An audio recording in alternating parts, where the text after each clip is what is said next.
Welcome to this new lesson on how to warp text.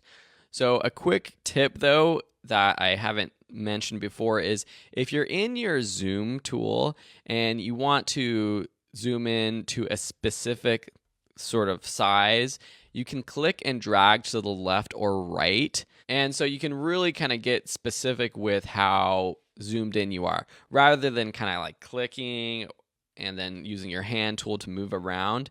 Just simply clicking and dragging to the left or right might help you. All right, so warping text. So with our text layer selected and our text tool, you'll notice this warp button over here. This brings up a little dialog box with some options for the style you want to choose. There's lots of them. Arc, bulge,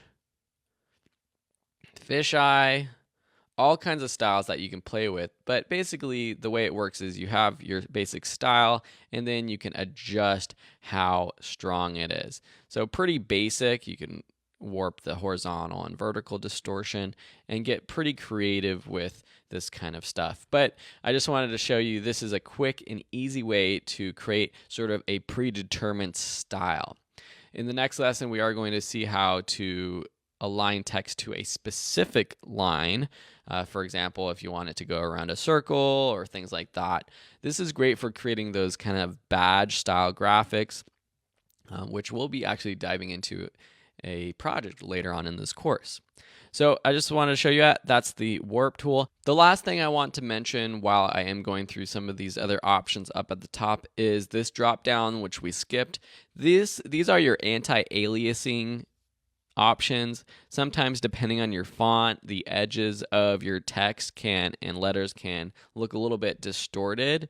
So these give you sort of options to make it sharper or crisper. Sharpening and crisp options are going to look better for fonts that are smaller, whereas smooth and strong are going to look better if your text is really large. And again, it depends on the font that you're using. Sometimes fonts that have serifs, which are those little edges to your letters. Let's just show you a serif font really quick.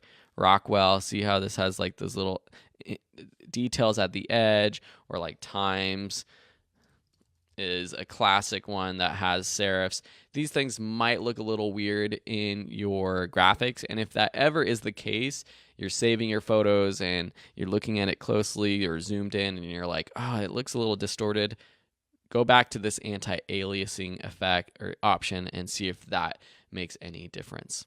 So that's how you warp text and a couple other tricks. I hope you enjoyed this lesson, and we'll see you in the next one.